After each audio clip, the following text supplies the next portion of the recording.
আল্লাহর নবী 9ই জিলহিজ্জা আরাফাতের দিন তিনি যখন নিয়ত করে নিলেন যে আমি হজ পালন করব, বিশ্বনবী মদিনা মানওয়ারাতে ছিলেন। এমন সময় বললেন, রে আমার সাথীরা, তোমরা আমার সাহাবীরা যে যেখানেই আছে তাদেরকে খবর দাও, তারা যেন সকলে মদিনা মানওয়ারায় এসে যায়। বিশ্বনবী যখন এই খবরটা দিলেন, সমস্ত সাহাবী যে যেখানে ছিল সব এসে হাজির হয়ে গেল। বিশ্বনবী বললেন, চলো এবার আমি তোমাদেরকে সঙ্গে করে হজ পালন করার জন্য রেডি হয়ে গেছি। বিশ্বনবী সাথীদেরকে নিলেন মসজিদে নববী থেকে কম বেশি 7 থেকে 8 কিলোমিটার দূরে আর একটা মসজিদ আছে। ওই মসজিদটার বর্তমান নাম জুলহুলাইফা, আর একটা নাম আগে ছিল মসজিদে গাছ। ওই মসজিদে গাছের কাছে গিয়ে দয়ার নবী বললেন, তোমরা তাঁবুগুলোকে রেডি করে নাও। সমস্ত তাঁবু রেডি হয়ে গেল। নবীজি বললেন, এখানে খাওয়া হবে, এখানে পান করা হবে, এখানে গোসল হবে, এখানে রেস্ট হবে। মঞ্জিল বানালেন। তারপরের দিন সকালে উঠে দয়ার নবী গোসল করে নিলেন, সকলও গোসল করে নিলেন, এহরামের কাপড় পরে নিলেন। লব্বাইক আল্লাহুম্মা লব্বাইক, লব্বাইক লা শারীকা লাকা লব্বাইক, ইন্নাল হামদা ওয়ান নি'মাতা লাকা ওয়াল মুলক লা শারীকা লাক। লব্বাইক ধ্বনি দিয়ে বিশ্বনবী কাবার মুখে হাঁটতে শুরু করলেন। 8টা দিন গেল, 8টা রাত গেল। বিশ্বনবী গিয়ে কাবাতে প্রথম উমরা করলেন। উমরা যখন শেষ হয়ে গেল, তারপরে তিনি চলে গেলেন মিনার ময়দানে। মিনার ময়দানে 5 ওয়াক্তের নামাজ হয়ে গেল।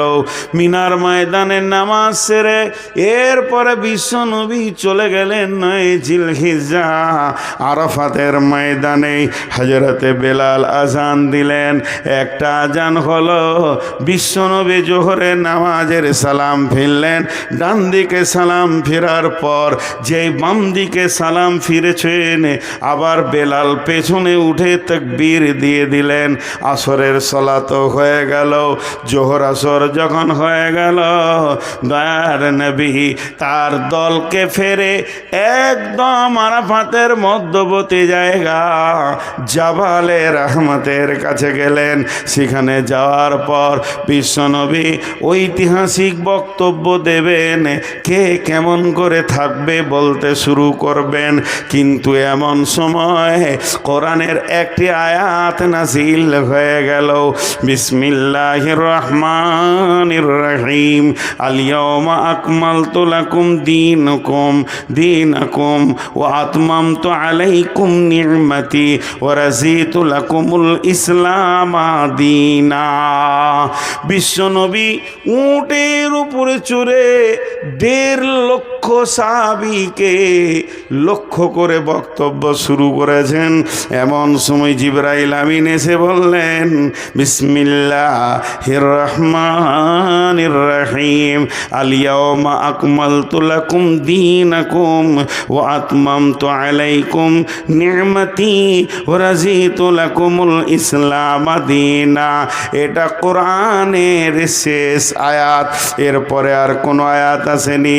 যখনই আয়াতটা পড়ে আল্লাহর নবী সাহাবীদেরকে শোনাতে লাগলেন, রে আমার সাহাবীরা শোনো, আজকে কোরআনের আয়াত নাজিল হয়ে গেল, দিন কমপ্লিট হয়ে গেল, দিনের আর কিছু বাকি থাকলো না।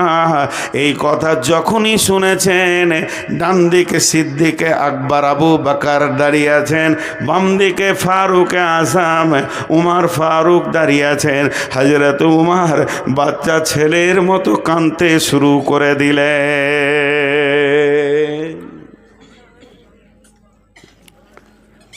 উমারের কান্নার দিকে সবাই তাকায়, কাঁদছে কেন রে? কথাগুলো তো জাহান্নামের নয়, কথাগুলো তো পুলসেরাতের নয়।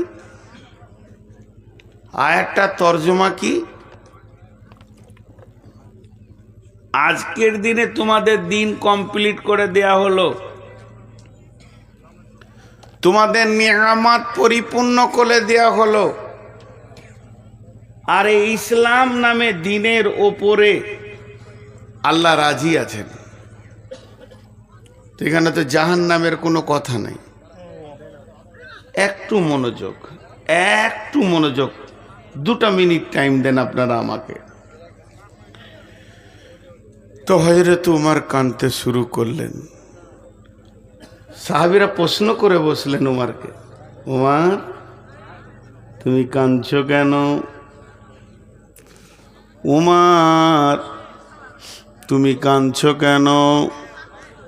হযরত উমর বলছেন, রে রসুলের সাহাবীর দল, যখন কোনো জিনিস তৈরি হয় তার ওজন বাড়ে। আমি বললাম একটু মনোযোগ নাইলে বুঝতে পারবেন না। যখন কোনো জিনিস তৈরি হয় তার ওজন বাড়ে, কিন্তু যখনই জিনিসটা কমপ্লিট হয়ে যায় তখন থেকে তার ওজন কমতে থাকি। তার মানে আজকে ইসলাম নামে ইজিমটা তৈরি হয়ে গেল, এরপর থেকে ইসলাম ধীরে ধীরে কমতে থাকবে। একটা গ্রিল আপনি দরজা বানান, চাই গ্রিলের একটা সেট বানান, যখন ওই গ্রিলটা বানানো হবে মিস্ত্রি যত বানাবে তত ওর ওজন বাড়তে থাকবে, বাড়তে থাকবে, বাড়তে থাকবে। একটা ফুল লাগাবে, একটা অ্যাঙ্গেল লাগাবে, একটা আর কিছু লাগাবে, বাড়তে থাকবে। যেদিন গ্রিলটা কমপ্লিট হয়ে প্রাইমার দিয়ে রং করে দেবে, কমপ্লিট হয়ে যখনই গ্রিলটা লেগে যাবে প্রতিদিন ওর ওজন কমতে থাকবে, জং ধরবে, চটা ধরবে, ছাড়বে, পড়বে। তাই হযরত উমর বললেন, বন্ধুরে, যে ইসলামটা এত সুন্দর করে আল্লাহ বানালেন তার মিস্ত্রি নবী মুহাম্মদ সাল্লাল্লাহু আলাইহি ওয়াসাল্লামকে দিয়ে আজ থেকে ইসলামের ক্ষয় শুরু হয়ে যাবে রে। শুধু তাই নয়, আবার ইসলামের মেসেঞ্জার করে পাঠানো হয়েছিল বিশ্ব নবীকে। আজ থেকে নবীজির ছুটি হয়ে যাবে। তার মানে ইসলামের জন্যই আল্লাহ ওনাকে পাঠিয়েছিলেন। ইসলাম কমপ্লিট হয়ে গেল, তার মানে বিশ্ব নবীর ডিউটি শেষ হয়ে গেল। এবার বিশ্ব নবীর বিদায়ের পালা পড়ে গেছে। আমরা আর নবীজিকে এরপরে মদিনাতেও দেখতে পাবো না, মক্কায় দেখতে পাবো না। তার জন্যে বিশ্বনবী হযরতে মুআজকে বলেছিলেন, মুআজ রে, তুমি শামে চলে যাও, অমুক দেশে গিয়ে শাসন করো। হে মুআজ, আজকে তোমার সঙ্গে আমার শেষ মোলাকাত। এরপরে যখন তুমি মদিনায় আসবে তখন আমাকে পাবে না, তুমি পাবে মসজিদে নববী আর আমার কবর, এর মাঝেই তুমি চলাফেরা করবে। মুআজ হাজার চেষ্টা করলো আমাকে আর তুমি দেখতে পাবে না। অনেক সাহাবী কেঁদেছিলেন, কারণ বিশ্বনবীর বিদায় পালা পড়ে গেল। যারা এটা বুঝেছিলেন তারা কেঁদেছিলেন। সেই ইসলামটা ক্ষয় হতে হতে কোথায় এসছে এখন? আজকে ইসলামটা কমপ্লিট হলো 1450 বছর। 1450 বছর হয়ে গেল, কম বেশি অ্যাকুরেটি বলছি না। যে ইসলামটা রসুলের জামানায় ছিল ওই ইসলামটা আজকে নাই। ওই ইসলামটা আজকে নাই। রসুল যে ইসলামটা বানিয়ে গেছিলেন উনি বলেছিলেন প্রাসাদ। এই প্রাসাদে দরজায় আগুন লেগেছে, জানালায় আগুন লেগেছে, ভেন্টিলেটরে আগুন লেগেছে, আলমারিতে আগুন লেগেছে, খাটে আগুন লেগেছে, সোফাতে আগুন লেগেছে, ডাইনিংয়ে আগুন লেগেছে, গোটা প্রাসাদটা জ্বলছে। তার মানে বিশ্ব মুসলিম জ্বলছে। দোষটা কার? দোষটা কার? এই ঘরে যে আগুনটা জ্বলেছে, আগুন তো নিভাতেই হবে, কিন্তু জ্বালালো কে? এই ঘরে যে আগুনটা জ্বলেছে, আগুনটা নিভাতে হবে, কিন্তু জ্বালালো কে? इस घर में आग लगी है घर ही की चिराग से। আপনার ঘরে আগুন লেগেছে, আপনার ঘরের প্রদীপটা জ্বলছিল, অসাবধানতার কারণে রাত্রিতে ওইদিকে ইঁদুর পার হচ্ছিল, তাকে ছিল প্রদীপটা দপ করে পড়ে গেল, কেরোসিন ছিটিয়ে গেল। কেরোসিনটা যখনই ছিটিয়ে গেল তো আগুন গোটা ঘর জ্বলে গেল। কাকে আপনি লাঠি দিয়ে মারবেন? কাকে লাঠি নিয়ে মারব? কার পিঠে আমি আঘাত করব যে তোর কারণে আমার ঘর জ্বলেছে? জ্বলেছে তো আমার কারণেই জ্বলেছে। ছোট্ট একটা আফসোসের কথা তুলে ধরি। আমার এই আঙ্গুল, 5টা আঙ্গুল, 5টা আঙ্গুলের মধ্যে একটাকে সিধা করেছি। ইবদ, ওবদ, ও খারাপ, ওবদ, ও বদমাস, চোর, ও ডাকাত, সুদারু, জুয়ারি, সারা দুনিয়াকে দেখছি আমি। এই দিকে আছে একটা, আর আমার দিকে আছে কয়টা? 3টে। ই তো সাক্ষী। এই দিকে কয়টা আছে? তাহলে আমি যখন বলছি উই বদ, তাহলে ও 4 আনা, আমি নিজে 12 আনা। আমি নিজে 12 আনা।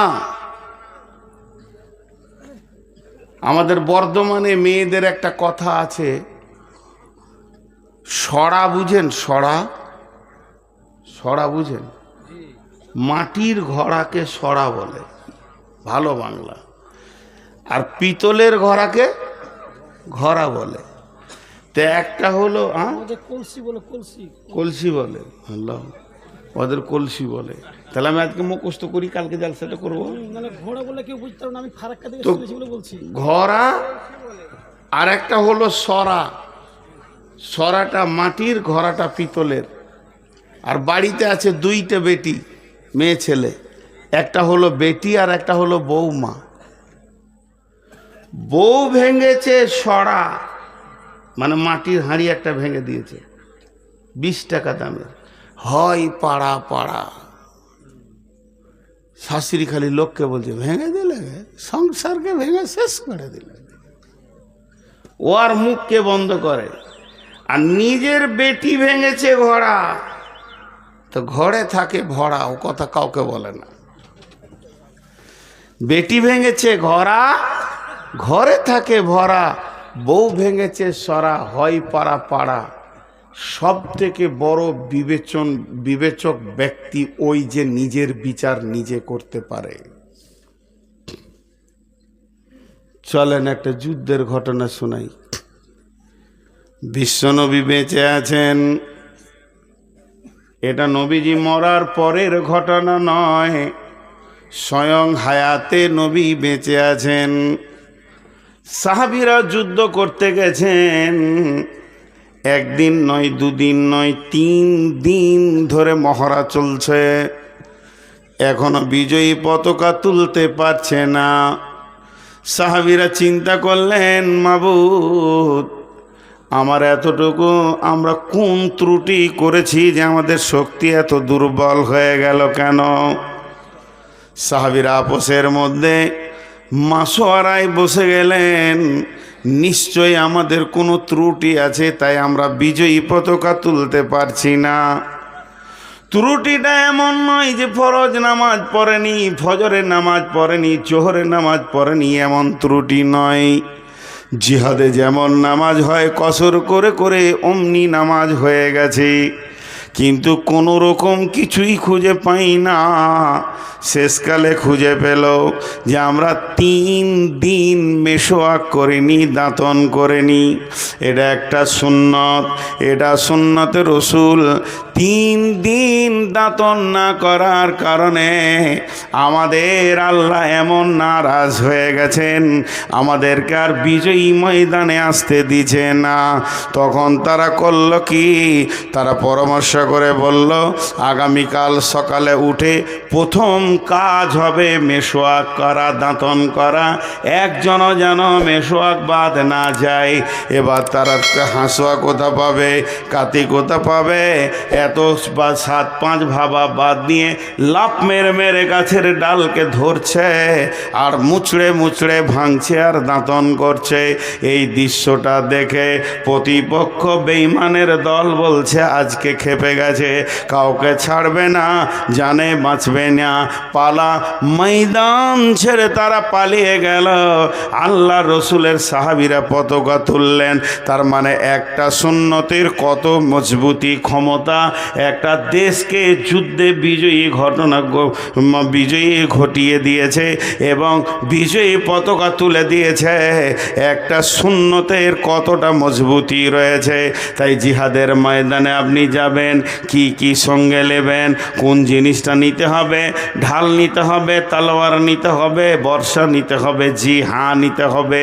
কিন্তু তার আগে প্রিপারেশন আমার আল্লাহ কি বলেছেন, ইয়া আইয়ুহাল্লাযীনা আমানু হাল আদুল্লুকুম আলা তিজারাতিন তুনজিকুম মিন আযাবিন আলীম। হে ঈমানদারেরা, তোমাদেরকে কি এমন একটা ব্যবসা শিখিয়ে দেব না, এমন একটা কৌশল শিখিয়ে দেব কি না, যে ব্যবসাটা করলে তোমরা আযাবে আলীম থেকে বেঁচে যাবে। সেই ব্যবসাটা কি? প্রথম নম্বরে তুমিনুনা বিল্লাহে, আল্লাহর ওপরে ঈমান আনো। ঈমানে যেন ত্রুটি না থাকে। আল্লাহকে সঙ্গে লাও, হৃদয়ে আল্লাহ, ঈমানে আল্লাহ, ডানে আল্লাহ, বামে আল্লাহ। তুমি আবে হায়াত ইলাহি, তোমারই করি তোমার কাছে মোনাজাত। আল্লাহকে সঙ্গে লাও। ও রাসূলকে, 2 নম্বরে তুমি রসুলকে সঙ্গে রাখো। তার মানে মাথা থেকে পা পর্যন্ত তোমার সঙ্গে রসুল থাকবে। রসুল না থাকলে তুমি কেমন করে জিহাদ করবে? তোমার চেহারাতে, তোমার উঠাতে বসাতে, তোমার দাড়িতে মোচেতে, তোমার চুলেতে, তোমার খাওয়াতে, পেশাবে, পায়খানায়, সাওয়াতে রসুলকে তুমি সঙ্গে রাখো। একটা সুন্নত যেন বাদ না যায়। তাহলে 2খানা জিনিস যতক্ষণ পর্যন্ত আমার কাছে না আছে, অতক্ষণ পর্যন্ত আমি জিহাদের ময়দানে যাব না। যতক্ষণ পর্যন্ত আমি টিকিট না কেটেছি, অতক্ষণ পর্যন্ত ট্রেনে আমি চাপব না। আমি হারামে কুবুদ্ধি করে টাকা বাঁচিয়ে হারাম টাকা আমি ইনকাম করব না। আমি টিকিট কাটবো, তারপরে ট্রেনে উঠব। আমি অতক্ষণ পর্যন্ত বিজয়ী দেখব যতক্ষণ পর্যন্ত আল্লাহ এবং রসুল আমার সঙ্গে থাকবি।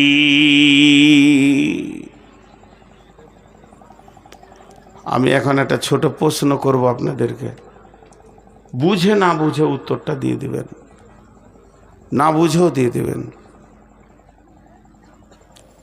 কাগজ কলম নিয়ে আমরা অঙ্ক শুরু করেছি। অমিত শাহ তো দেখতে পারছি না মুসলমানদেরকে, নরেন্দ্র মোদী তো তার থেকে বেশি, আর খাবিস আদিত্যনাথ জগি সেও দেখতে পারছে না। এই পারছে না পারছে না পারছে না, ভারতবর্ষের কোনো মন্ত্রীই পারছে না। আমার কথা হচ্ছে, এরা আমাদেরকে দেখতে পারলো আর না পারলো এ নিয়ে গবেষণা করে টাইম নাই। যার হাতে আমাদের জান, সবাই নিজের নিজের চিন্তা করবো। আমি আমারটা করছি, আপনি আপনারটা করবেন। কেউ কারোর দিকে আঙুল তুলব না। বুকে হাত দিয়ে বলতে পারবো আমার আমলে আর আমার ব্যবহারে আমার আল্লাহ আমার ওপরে রাজি আছে। বুকে হাত দিয়ে বলতে পারবো যে আমার যা ব্যবহার, আর আমার যা আমাল তাতে আমার আল্লাহ রাজি আছে। আর যতগুলো মানুষ দাড়ি ছেঁটেছে আর চেঁচেছে, আপনার কাছে আমার প্রশ্ন, বিধর্মীকে হোয়াটসঅ্যাপে কি বলে ওইটা ফেসবুকে দেখছি বেঈমানেরা কোরআনকে পোড়াচ্ছে, ছিঁড়ছে, পা দিচ্ছে, এমনকি পায়খানা চেম্বারও ভরতে দেখেছি।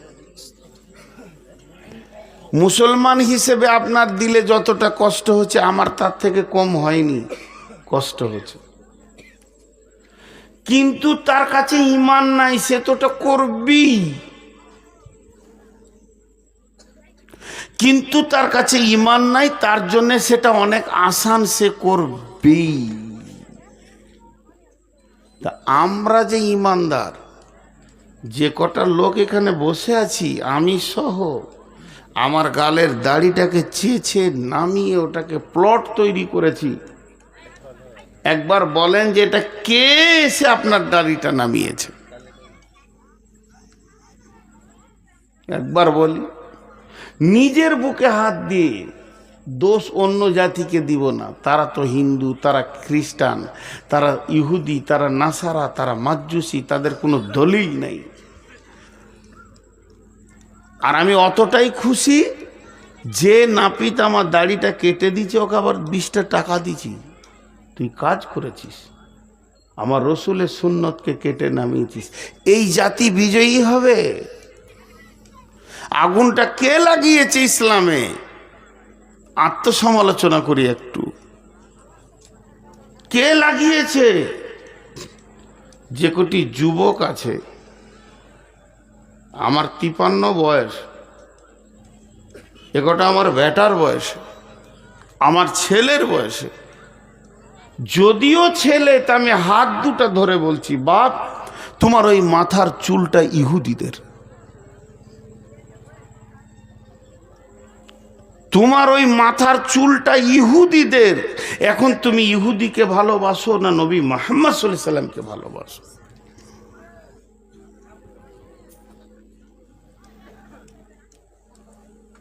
নি'মার রাসূল খুরাইমান। বিশ্বনবী মসজিদে নববীতে একদিন বসে বসে আলোচনা করছেন, মদিনার এই ছেলেটা ভালো, ওই ছেলেটা ভালো, ওই ছেলেটা ভালো, ওই ছেলেটা খারাপ। নবীজি আলোচনা করতে করতে খুরাইম নামে একটা যুবকের নাম ধরে বলছেন যে মদিনাতে একটা ছেলে আছে, ছেলেটার নাম হলো খুরাইম। ছেলেটা বড় ভালো ছেলে রে, নি'মার রাসূল খুরাইমান। এই খুরাইমের মতো ভালো ছেলে কেউ নাই। ওই ছেলেটা এত সৎ, ওই ছেলেটার আমল ভালো, চলা ভালো, উঠা বসা সবই ভালো।